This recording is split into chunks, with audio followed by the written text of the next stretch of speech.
What's going on, you guys? This is Coach Ike with Authority Sports. Man, just to update you guys on some things happening. New merch will be coming in regarding Authority Sports. So you guys be on the lookout for that. Man, I'm excited for my guest today, man. This guy is a Super Bowl champ, played in the NFL for 9 seasons. Me and him were coached up by the same coach in college. This guy has played at the high level. It's a blessing to have him on. Yeah, I can't wait till he gets on. In the meantime, I want to tell you guys about our DB membership, man. This is the off season for those that are in the area. It's a mentorship program where we DB everything. We talk about film study, breaking down film, chalk talks on the chalkboard, building our IQ. And of course, we're on the field. For those who are not local, who are not in the area, rather you're in a different state, different country, whatnot, you are able to still get those things virtually. So there is a virtual component, all of the membership, and there also is a hybrid in-person and virtual. So there's no excuses of why you cannot get better, okay? We also have virtual programs for all levels, whether you're beginner to intermediate to advanced. We also have a press series. All these things will be in the description tab, so you guys will be able to check them out. Man, once again, like I said, I'm super excited about this guest, man. We've been in the works for a while. So without further ado, I want to introduce my guest, Super Bowl champ, like I said, 9-time NFL veteran. His son is up and coming as well, Lardaruis Webb of the Baltimore Ravens. Man, pleasure to have you on, man. Man, what's up? I appreciate you having me on. Hey man, I love that poster, man. Before we get started, my sister, she is a Baltimore fanatic, man. She's gonna go crazy when she see this. That's what's up, man. Till I said what's up. Man, definitely, man. So just giving an intro, just who you are and whatnot, that, you know, you've been blessed, a 9 year career in the NFL, definitely played at a high level, played at a prestigious organization with the Baltimore Ravens. Definitely an NFL champ as well, man. Can't nobody take that away from you in the history books. But before we get into that, man, I want to talk about your upbringing, man. How was it for you in Alabama? Because I saw you was raised in Alabama. How was that for you and to build who you are today? How was that? Man, now that I look back on it, man, it was a huge part of my upbringing. From the country. I had mom and dad in the house. Fortunate. I was the middle child, older brother, younger sister. Um, I grew up with trying to be like my brother. He played sports, and he just kind of got me where I just wanted to do whatever he wanted to do. But it was good that I was raised in the country. Now being in the city, seeing the city, it helped me kind of slow down, and kind of focus on the little things. Got you. So you mentioned trying to be like your brother. So I'm guessing your brother, he is the one who was in football first. So is that how you got into football yourself? Yeah, it was me, man. He started Little League. He's like 3 years older than me. He started it, so we would just be there watching him, and then eventually I was old enough, so I kind of just followed the path. And when he changed his position, I changed my position. It was just I wanted to be like him. It was nothing else at the beginning. No, for sure. Because I definitely understand. And my brother, he's actually 10 years older than me. So I used to go to his high school games, and that's all I know is just football. So that's the whole thing. I was like, hey, I see it. I will see my brother. So I definitely understand that, man. So in high school, you balled out, bro. I saw that you played quarterback. You also played DB. You won all defensive back as your junior and senior year. How was that recruiting process for you coming out? Because this time and age is way different from when you was coming out to now. So how was that recruiting process for you? I mean, before I even get to that, man, my dream was basketball. Oh, for real? I played basketball. I was all Final Four, all state. I thought I was going to the NBA. With football, I played quarterback. I was a 3-year starter at quarterback, and then I would play safety also. Mm-hmm. Uh, but it wasn't that I didn't really feel like I didn't think I was going to college in football, which I was really good and I was balling. But like I was 143 pounds, 145 pounds. Yeah. Um, I just knew that okay, I'm going to play basketball. That was me. But at the end, I had one offer, you know, and it was Southern Mississippi, and it was what I had to ride with. You know, all my other friends they had bigger schools, more options, you know, but I had that one, and you know, I Gotcha. was blessed to have that. You know. Nah, for sure, for sure. So I saw that you played at Southern Miss. I didn't even know you went to Southern Miss because Coach Ellis, he told me about you, and we'll get into that. So you played your 2 years at Southern Miss, and then you transferred to Nicholls State. Why was that transformation? Why did you need to transfer from out of the Southern Miss? Man, it was, you know, hanging with the wrong crew. You know, back in high school, you know, I never seen guys go to college and actually stay. I never seen nobody make it to the NFL for where I was from, you know. So when I get there, I kind of understand it because I fell down the same strings, you know, being around the wrong people, you know, smoking weed, you know, just doing the things I didn't need to be doing to try Yeah. to be successful, you know, and end up being where I got released from Southern Miss, you know, where I thought it was all over. You know, I thought the dream was done from the NFL. Um, I chose to go to Nicholls State because of Coach Ellis. You know, Coach Pollard right now, he's actually coaching my son in junior college ball right now. Yeah. But he had a connection with Ellis, and I decided to go with Ellis after that. You know, and at first it was just I want to go get my degree to take it back to my mom. You know, I was like, I'm going to a small school, Nicholls State. Nobody know nothing about Nicholls State. You know, I ain't thinking nobody can go to the NFL from Nicholls State. Yeah. You know. But once I got down, it was a guy Tony Edison. You know, and everybody was saying that the scouts came down and see him, and you know, he was a baller. And then that kind of gave me my hopes again. Like, you know, maybe I can go to the Mhm. NFL. You know. So at what point, because you said you wanted to play basketball and really go to the NBA, when did you really was like, okay, I can do something or I can get to the NFL through football? Well, my first goal was I wanted to go to college. You know, I just knew that okay, if I play sports, I could get a scholarship. So Yeah. that's why I played football, I played basketball, I played tried baseball, I ran track.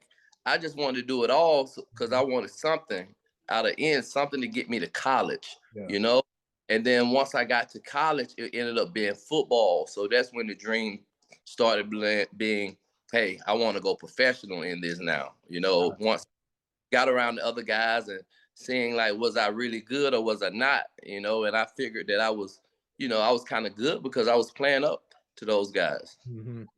So you shared Southern Miss that experience. How was that experience for you now that you matured? Now you understood what you couldn't do so much at Southern Miss at Nickel. How was that experience transferring as far as just not necessarily school, but your mindset?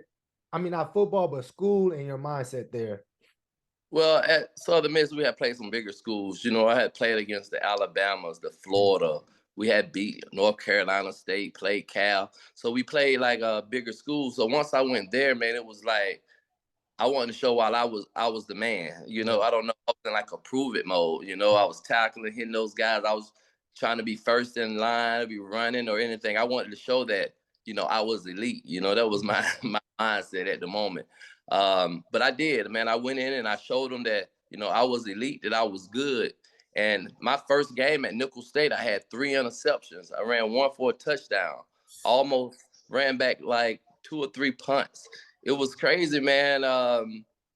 After that day, it changed my life. You know, I got on the map and people Mm-hmm. started paying attention. You know, I started Googling my name, seeing that I was on the cornerback list on the draft board and stuff like that. And the very next game, the coach said, well, you played option quarterback in high school. Yeah. Our quarterback hurt his thumb. We're going to let you learn it this week and you're going to play it this week. And I'm just like, this is my second game after I had 3 interceptions. Mm-hmm. Um, I get there, man. I learn it, go in the game. I end up having 6 carries for like 170 some yards and a touchdown, right?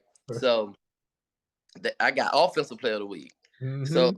I end up going on that whole year being the only player in NCAA to win offense, defense, and special team player of the week in one season. Yeah, You yeah, I just saw that. Yeah. know? That's big. That's big time. It was big time. You know, it's like Yeah. it don't fully at. You know, he putting up numbers. Let's see what he's about. You know, and Coach Ellis, he means so much to me because you know he kept that fire under me. You know, he looked after me like a pops. You Mhm. know, he was hard on us. You know, he knew when not to be hard. But he kept us dreaming. Man, he wanted to be the best defensive back coach in the world, and it made us want to be. At least it made me want to be the best, you know, DB in the world. And that's just how we played. You know, he coached Kareem Moore, and Mhm. I figured like our attitude and everything we did, even though we was at Nickel State, we resembled Coach Ellis. And he was a dog. He got that fire. And if you can't play for Coach Ellis, then you can't play for nobody. You Exactly. know, definitely get you ready to go to where you need to. If you're trying to go to the league, Coach Ellis, he's the guy. No, for sure, man. Because I was coming out of JUCO, and Coach Ellis called me, and first thing he was like, "What you trying to do?" He's like, "I need to know," and I was like, "I'm trying to go to the league." He's like, "Hey, I done coached two dudes." He just kept saying, you and Kareem." He was like, I coach these dudes." He was like, "If you want to come play for me, you gotta have that fight, that dog." And I just had Rod Isaac, my teammate at Middle Tennessee. He mentioned the same thing about Coach Ellis. Like that was his mindset. And Coach Ellis got the funniest saying. I mean, I'm from California, so Coach Ellis is a country dude all the way. So he'd be having the funniest saying, like, "You gotta have a rock in your shoe." I'm like, "What does that mean?" He was like, "You ever had a rock in your shoe? You've been walking all day." He's like, "You just mad, you got an attitude." I'm like, "What is something wrong with this That's, dude?" But I understood it now. Like, okay, like you just gotta be pissed off. You just gotta have that mindset every day, regardless what it is. You gotta be ready to fight, and I definitely appreciate that from Coach Ellis for real. yeah, me too, man. He'll be a great one. Yeah, man, and yeah, it's so many stories, man, with him. That dude is a character, man. For a Um, fact. so during this whole process at Nickel State, man, you ball out like you said. You on the map. You googling your name.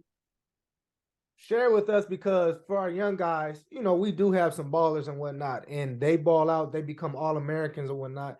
They don't understand that process of now getting to the NFL. Like, how do you prepare for that? How do you get an agent? Like, how do you decide where to train? All these things that's really not talked about, really. Can you share the details of what you had to go through in order to come get ready for the NFL Combine, the NFL Draft?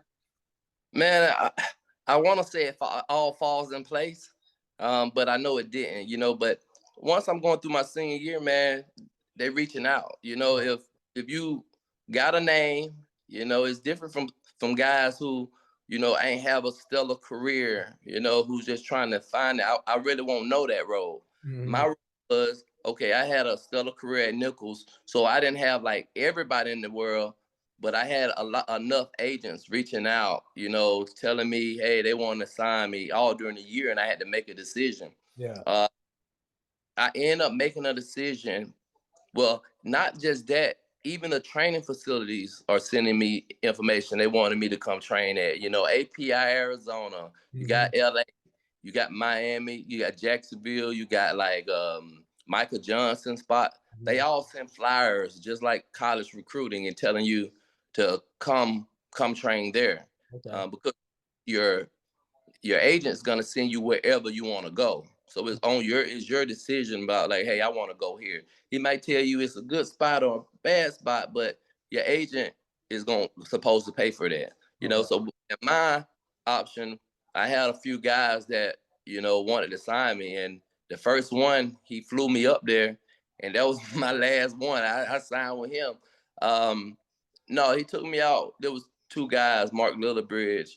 Um, they just kind of rubbed me the right way. Mhm. I feel like they was some great guys, and they wanted me to succeed. Yeah. Some of the bigger agents, they wanted me to wait to the end of bowl games before they decide, Right.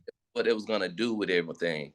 But they was willing to say, hey, I'm ready to send you training right now. Mhm. And I was just like, well, where am I gonna go?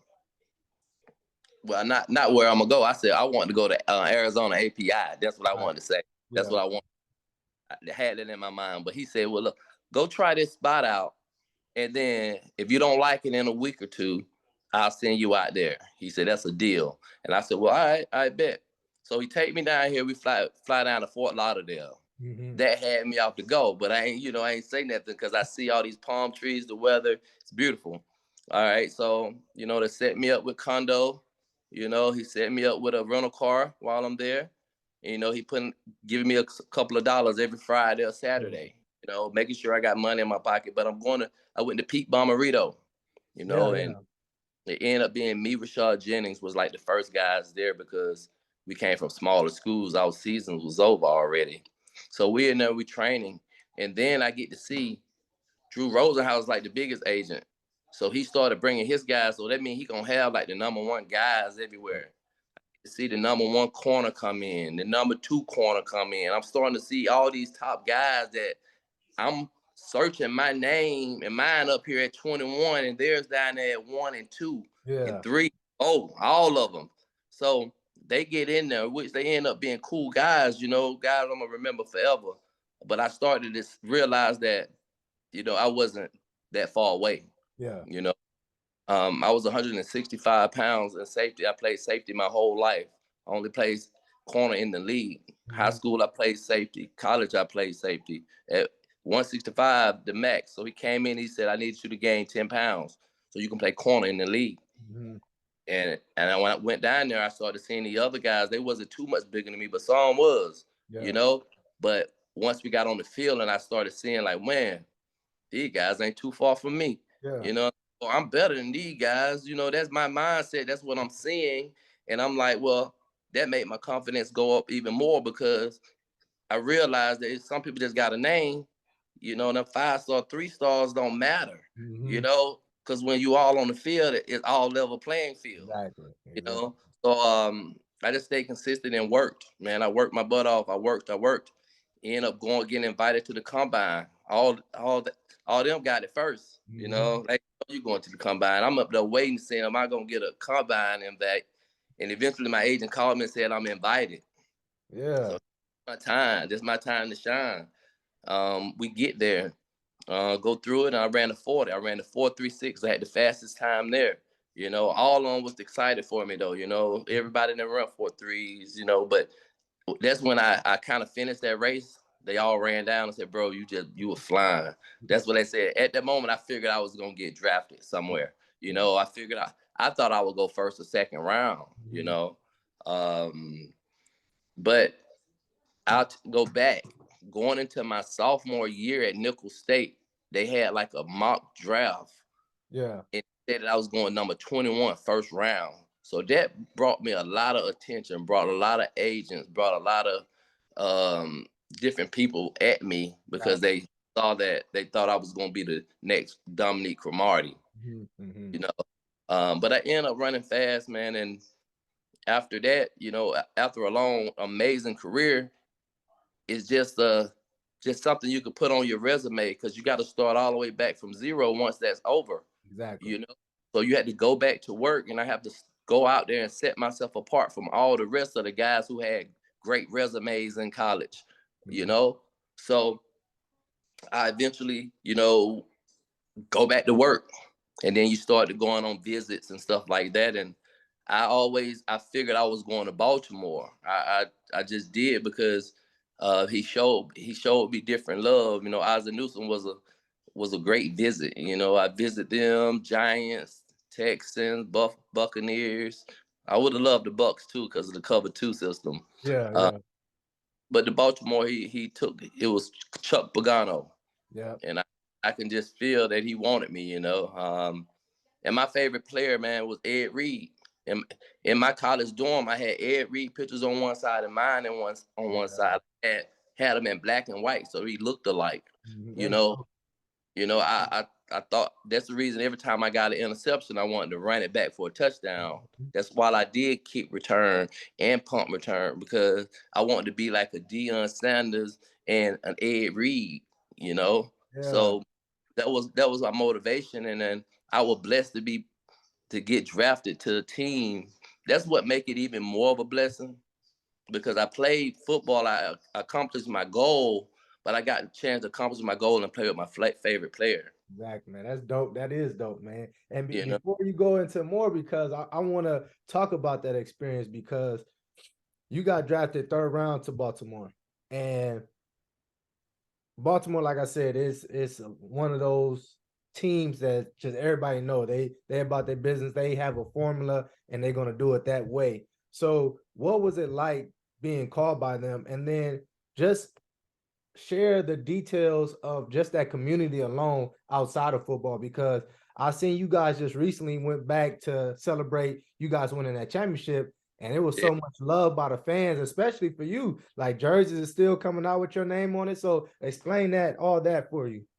Man, it's special, man. You know, the fans in Baltimore is everything. I know every city and all the fans say the same, but man, the love is deep, you know, and it's because I spent my whole career there. You know, for the guys that spent their career like Ray Lewis, Ed, Sizzle, um, some guys just got that's respect, you know, and it's just all due to the atmosphere at the Baltimore Ravens, you know. Harbs used to let us bring our family, our kids. My little boy used to run around while we was at practice. You know how our wives can come up and watch practice. They can come inside the facility basically anytime. Yeah. Uh, you know, he was down for that. So it's like a family base. You know, the Mhm. family still stick together now or still keep in touch right now. You know, we was close. So that's the atmosphere in Baltimore in the locker room. You know, your family. Yeah, that's And the I spent my whole 9 years there. And I was always one of those, you know, I love the kids, you mhm. know. So I had adopted a boys and girls club. I was working with United Way with reading to schools. I was throwing football camps. So that was my thing, was reaching out to the community, you know, the ones that, you know, was less fortunate, you Yeah, know, and that was what my foundation was about. I just wanted to help others who needed help because I knew where I had came from. I knew I was that kid that was asking for an autograph, or parents might need money to get a bill paid or something like that. Like, and people came through for me and my family, and I'm here now. So why won't I just not just give everything away? Not just saying I give it away, but why won't I be there and be God's help? You know, like do my part. You know, because I know how it is in this world. yeah, It's tough out here. So that's kind of what my thing. So once I embraced the city, man, the city embraced me, and that's just the love I get, and I love Baltimore, you know. yeah, So it was special, you know, especially playing on the defense because, you know, once you play around a lot of greats, you have to step your game up to the next level, yeah, you know, and you realize everybody's not the fastest, the strongest, they can't jump the highest. It's not that. What I did was I realized I seen what Ed and Ray did and Terrell Suggs also, but they stayed in that playbook.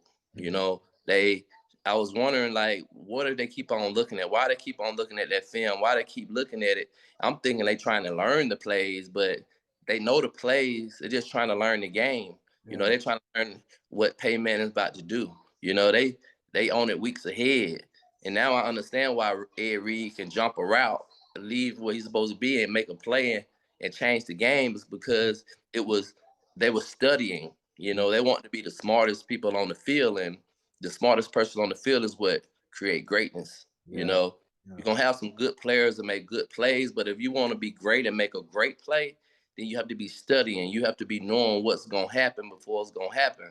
You know, you don't just think you just gonna go guard Devontae Adams mhm, or Tyreek Hill just out of the blue and just think you finna lock him down. yeah, It's impossible. I mean, they make millions too, so mhm, you have to kind of find out your edge. You have to find out something about him to kind of contain him.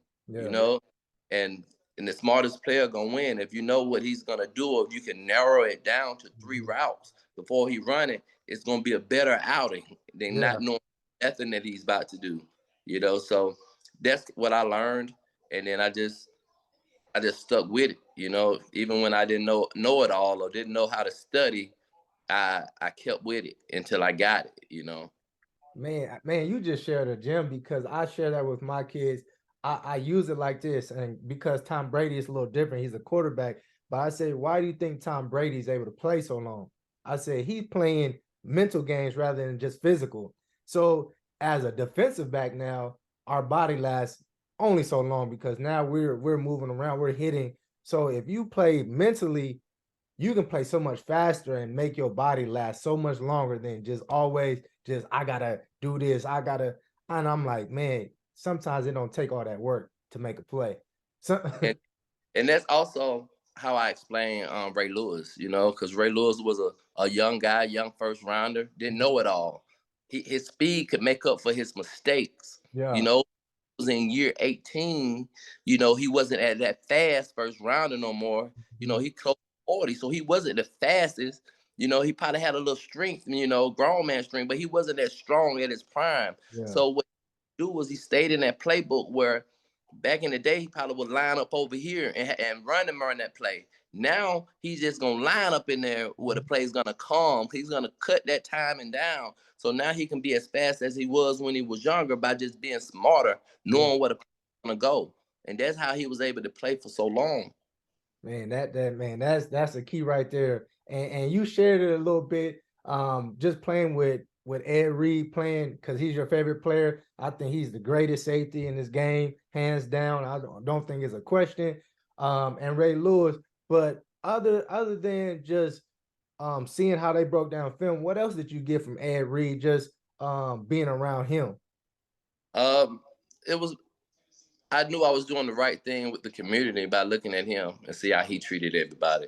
Gotcha. Uh, you know, when you first meet your first celebrity, you think they're gonna be like supernatural. You think they're gonna be like they don't want to mess with nobody. They too good for you. They this way. But when I met him, I understood that okay, you can be the man, the greatest ever, and also treat people with respect. You know, treat them like they, regular people. You know, he act regular. You Yeah. know, he walk around acting like he the biggest man on campus.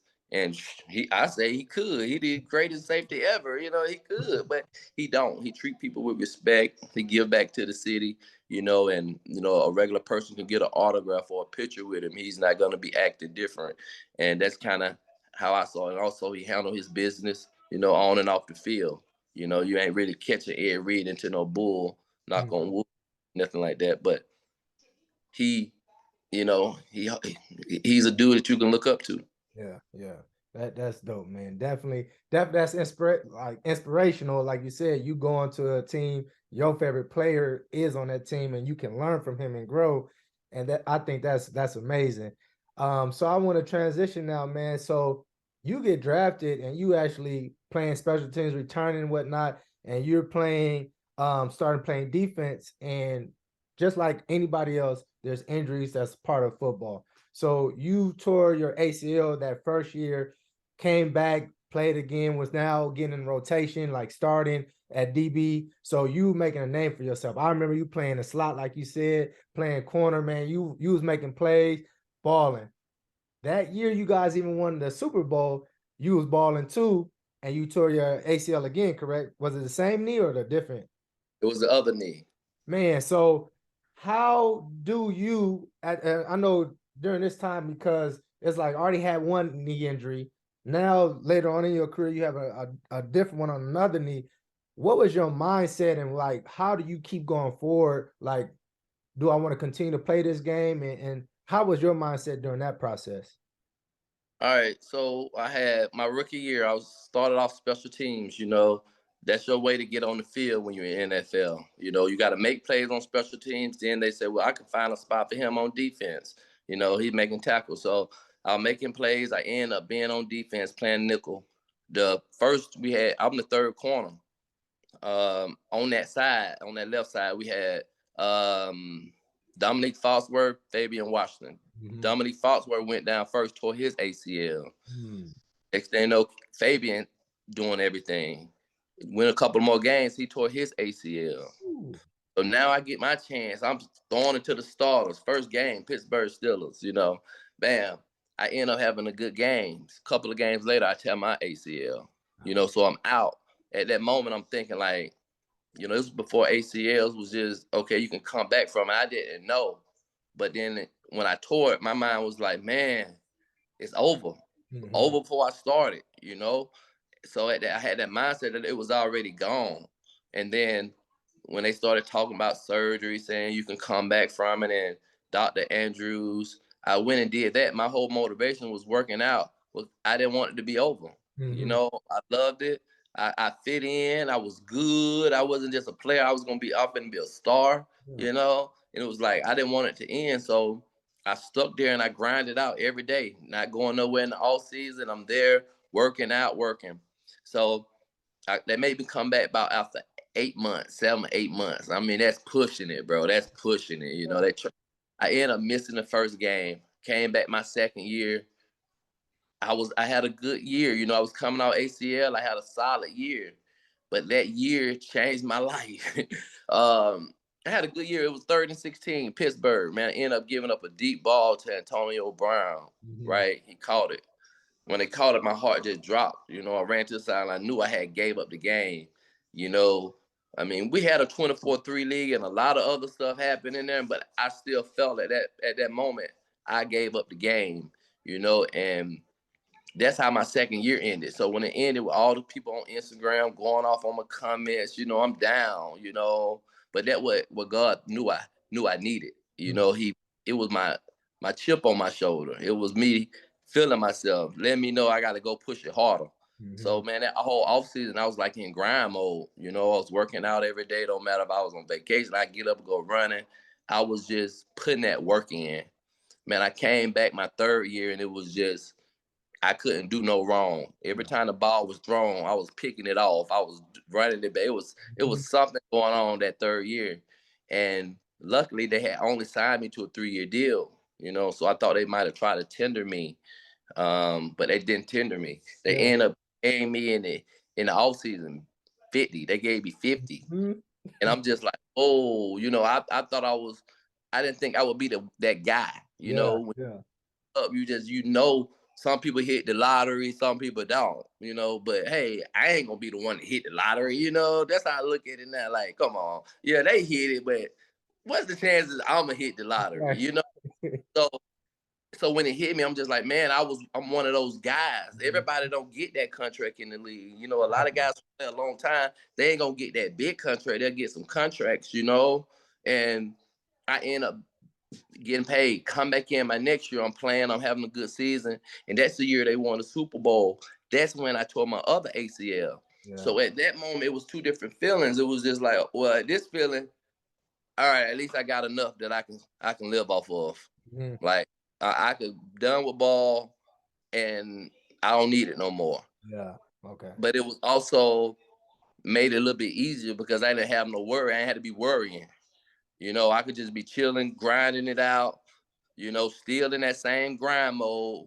And it made it harder. It made it harder to come back from, you know, from the first one where I was like, I needed to come back, I had to. This one was just like, well, I'm coming back, but I'm coming back on my time, you know, I'm coming back. So it took a little longer. Um, and that's how I missed out on the Super Bowl, which it was hurtful at first, you know, like, man, I didn't get to play in the Super Bowl, you know, but me now playing 9 years with the Ravens, played for that, you know, that Super Bowl, I'm part of it, you know, I'm part of that everything that went down, you know, with them guys, and it's more of a team, a family. I'm part of that family, even if I didn't get to play in the Super Bowl, which I'm blessed for, you know, just blessed to have the ring, or at least put the Super Bowl champion with my name. I'm blessed for that, bro, and I'm gonna take it like that. I love it, you know.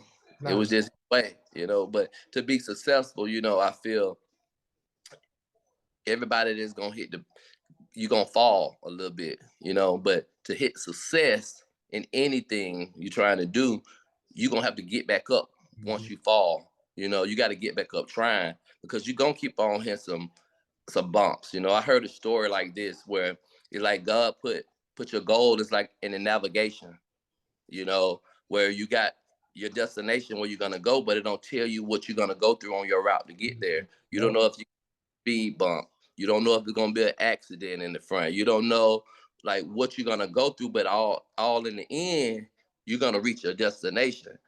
But it just don't explain what you're gonna go through in life to get there. So whatever you chasing, you're gonna hit speed bumps. You're gonna hit those traffic jams. I mean, that's just part of success. Yeah. Nobody's just go wake up and then they successful. They're gonna have to go through some ups and downs. And when you go through some ups and downs, that's when God knows how bad you want it. Yeah. And Yeah. He's gonna bless you with it. Nah, for sure. And I remember being injured myself. It's like, do you want to play anymore? Like, do you want to continue on? And it's like, man, I want this. And you, like you said, you got to put that work in it and grind, man. So that's awesome, man. That's awesome, man. You definitely deserving that ring, man, because you built that thing out, man. Your body of work, what you did, that defense during that time, man. Like I said, you was all over the place. And the crazy thing about it, because on TV, you guys look much bigger. Like you said, you was only like 170, 180. And I remember you was in the backfield making a lot of tackles, bro. Like a lot. So to see you flying around, put your body, man, you was going to work. And now you brought up about AB and the Steelers. Can you express and share that atmosphere of that rivalry? Because I can't think of another rivalry in the NFL that's greater than the Ravens and Pittsburgh. So how was that playing in those between those two organizations? Man, it was special. You know, it was two special organizations going at it, man. The atmosphere was always the best, no matter if it was gonna be in Pittsburgh or if it was gonna be in Baltimore. Man, I would rather play them in Pittsburgh. I want to be in that atmosphere, being away, hearing them. That just get us to a different level. But I think like once we get drafted, you basically have to pick a player over there and hate them. Yeah, You know, yeah. I think my guy was Mike Wallace. You know, me and Mike Wallace used to go back and forth all the time. You know, it really wasn't even AB. But Mike Wallace, we couldn't stand each other. You know, we ended up playing with each Yeah. other in Baltimore, and we realized, man, we the same peoples. You know, but it was special, man. Going against those guys, they was gonna give us their best every time. You playing against some legends. You know, for me, it was being Roethlisberger. You know, I'm playing against him.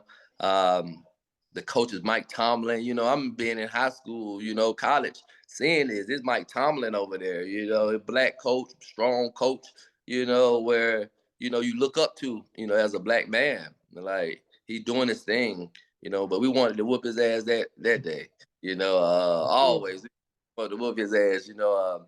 Harbaugh was the man, you know, that was our guy. You know, he was tough on us when we first got in the league, and he ended up understanding us better. But he was the perfect man for the job in Baltimore. You know, and you can tell, man, he do a great job with the guys. He got the atmosphere on point there, man. Yeah. And those games, basically, man, you can submit your legacy just in those games alone, just how you perform. So if you ball out, you know, regardless of how the season end or not, it seemed like if you beat Pittsburgh or vice versa, then it's like, man, like, hey, he balled out or he did his thing Yeah. against that team. Yeah, you're right. Yeah. So Yeah. you mentioned on offense, you know, because it's easy as a defensive player. You be like, man, I gotta watch out for this player. But who was on the opposing team that you played and like watching another DB or another position? He's like, I just gotta watch them and how they work. Like, did you ever come across somebody like you like, I just gotta see them in person? Well, I was about not watching somebody in person. Hold on, my bad, man. But not really. If I wanted to watch other corners, I'm not gonna stand up in the middle of the game and go watch them. You know, I'm gonna sit down when I'm at the house, go through film, and I'm gonna watch them play. You know, and I'm gonna study and see what they do. You know, watching the Reeves. I love Asante Samuel, so I always bring back his film. You know, the way he play off. He's not a press corner. He play off. You know, he jump his routes like that, but that's because he's so smart. He know route combinations. But that's what I had to start seeing what he see. You know, so I try to like not just imitate that game, but just see what they do, and that's made me even more notice that, hey, you got to be the smartest player. You know, you got to remember these route combinations, and not just remember it. You got to you do. Um, that's basically what I watch. I'm definitely finna stand up and go watch them. I probably stood up a couple times to go look at Reeves, but I don't even know if I was looking at his technique. I think I was just looking at it because he was Reeves. You Yeah. know. Now I just want to ask you, like you said, you had to be a student of the game. Now, you say you play safety majority of your football career from high school, college. So is making that transition from corner to safety, is it different in the NFL? Like, was that different for you?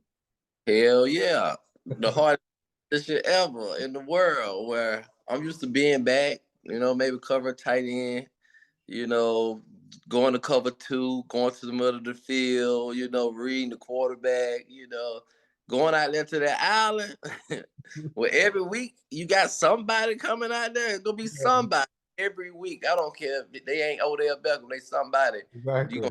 game like, okay, we playing this person this week. This who you got every week.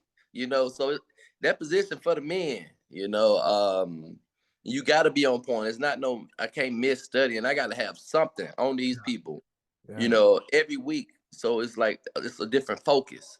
I got to make sure I'm at work we get there at 7 and we leave out of there about 5 or 6.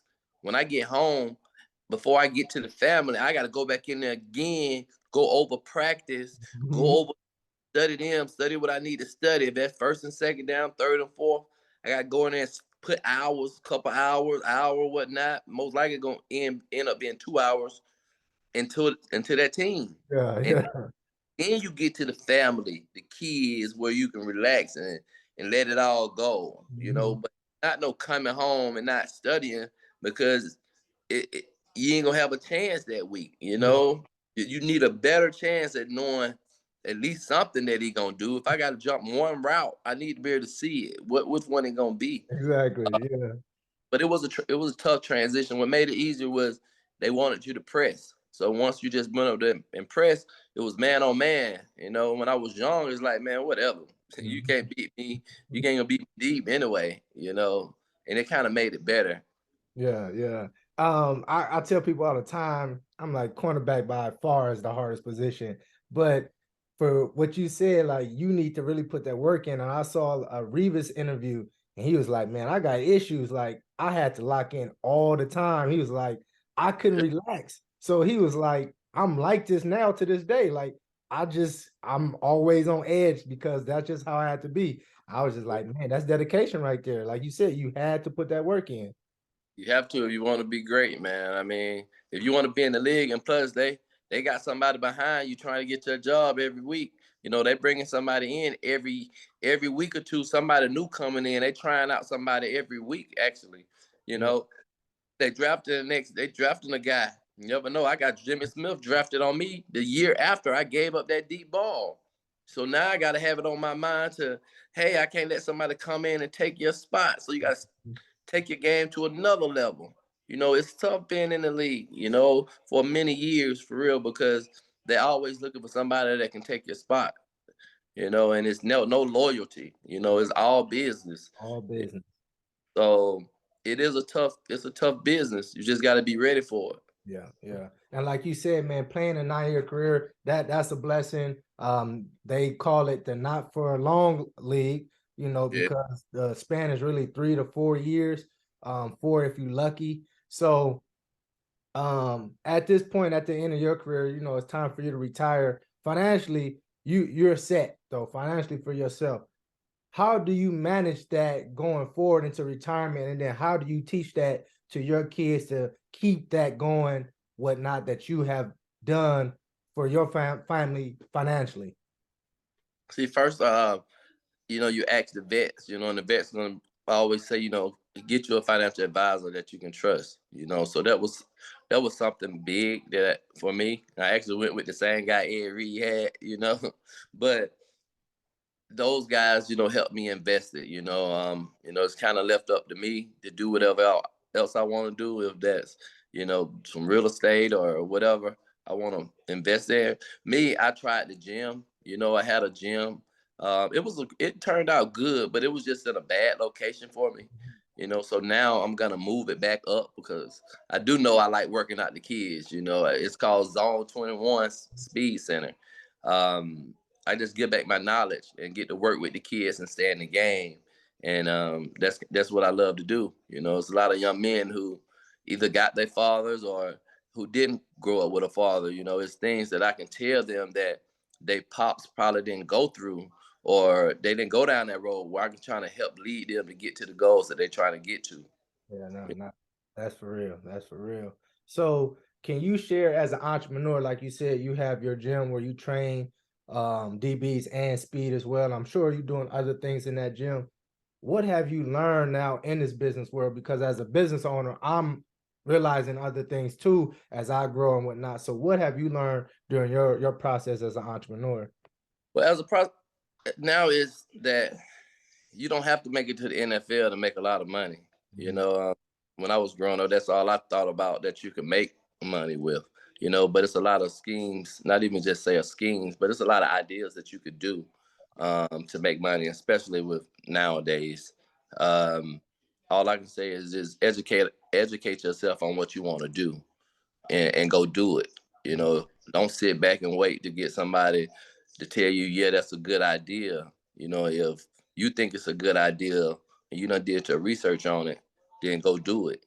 You know, and it's just like a realtor can be a millionaire. You know, you can be a plumber.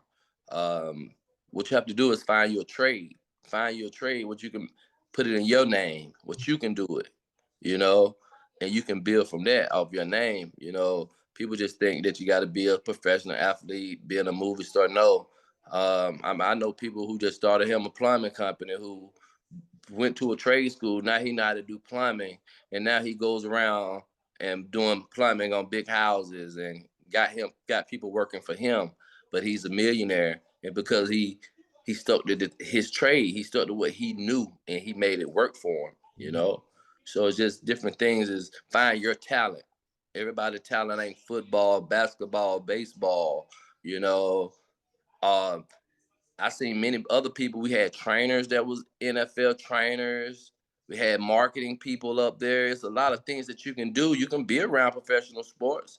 Yeah, man, there's things you can do out there and be professional with it. You know, I've seen a lot of guys who started a limo company, you know, and now they escort celebrities and stuff, and that's their company. So my thing is just find what you like to do and then make it work for you. Yeah. You know. I think Enjoy. I think that's awesome. Like you said, find that niche, whatever that is, and find a way to make it work. Because I mean, everybody needs a need out here, and everybody is unique. Like you said, everybody do things a different way. So I think that's very important, and I very much share that with our kids because now, like you said, everybody's not gonna go make it to the league. And Yeah. if you understand that and you at least have a plan, and I say this all the time, there's a scripture in the Bible. It says do one thing in the morning, then at night do another because you don't know which one is going to lead to this Yes. happening or this happening. And they both can happen for you. So it's like, don't just sell yourself short and things of that sort, man. So, man, I got two more questions for you, man. I'm going to let you get out of here. So I see you have your son, your junior, man. He's right. He's following right in your footsteps, man. Just how is this process for you? And like, does he ask for feedback? Of course, you have the blueprint, but are you letting him go on this journey on his own, really? And just, are you really just really in his ear and guiding him during this process?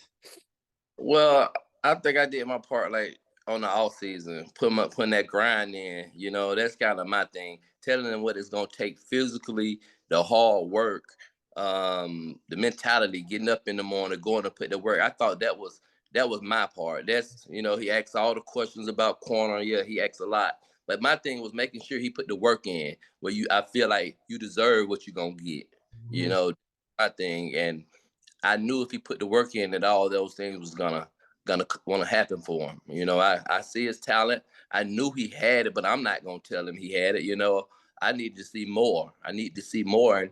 And he went into the season. He ended up going into the season with one offer. You know, and he used to say, "Dad, why I can't get no offers?" You know, he was busting 4 threes, locking guys down at camps, but they wouldn't offer him. And I just said, "Man, it's all in God's plan, and let's go back to work." And now he got up 25 offers. He just called me just then and said he got Mississippi State. Yeah. So his first SEC, he was excited about that. Um, I just want him to go somewhere where he can play, where he can show his talent. Um, a good defensive back coach, that can teach him what he needs to before, before he go to the NFL. So, and also, just push for your dreams. Yeah, yeah. Now, will you have any input, or will you say anything regarding where he should go or whatnot?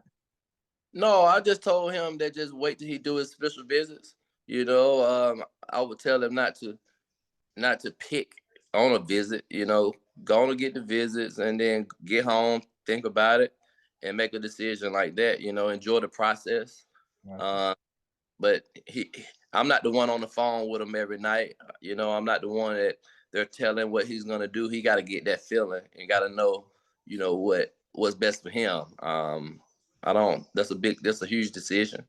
You Yeah, know, it need to be on him. It needs to be his decision. for sure, for sure. Man, so this is my last question, and this is basically the floor is yours. If you want to share anything, ask me any questions, share whatever wisdom, man, the floor is yours, and just give you opportunity to say what you have to say. Well, man, when I have my football camps, man, I always tell the kids, man, if you want to be successful, I say you got to keep God first. You got to do your homework. And if you do those things, you can be anything you want to be. And if I break it down, I say, your mama took you to church back in the day. You didn't really understand what you was going to church for. You needed the faith. But on your way to success, you're going to need hope. You're going to need somebody to have your back when you're down. And he's going to be the one to lift you up, in your tough times. How I was able to get up all those times because he's the one he gave me hope. He made me happy. You know what I mean? And I'm grateful for that. And on your way to success, you're gonna need him because it's gonna be some nights that you just gonna want to give up. And that's why I say number one, you got to keep him because he's gonna make sure you right. He gonna make sure you have the strength. And I say just do your homework, and that's for small kids, that's for high schoolers, that's for college. What I mean by doing your work is you do your homework. Is you're gonna always have homework. You know, um, Even when you get a job, you can be a doctor. You're going to have to go home and do your homework. A lawyer, you're going to have to go home and do your homework. A professional athlete, you're going to have to go home and do your homework. So you might as well get used to doing your homework at a younger age because it's not nothing that's going to go away, especially if you're successful. So get used to doing homework because homework is going to prepare you for the next day. And that's gonna give you that one up on everybody. Is every time I go do my homework and I go to the class the next day, I'm gonna be better than I was the day before. And that's for your job. You're a doctor and you go back into work and studied, looked at what you need to look at, you're gonna know what you're gonna have on your plate for the day. So whatever you have to do, if you do those things, keep God first and stay strong, do your homework at night, and you could be anything you want to be, and it don't have to be no professional athlete. Well, for sure, man. I definitely appreciate you, man, taking the time out. You didn't have to do it. I appreciate it. I salute you, man. Big ups to you, man. Your son, I hope, man. We gonna see him soon. I hope it's a party, man, as he continues to grow. So I just wish the best for you, man. And I thank you very much, Webb. Very much. Man, appreciate it, bro, man. Appreciate it. All right, man. You have a good one. All right, you too.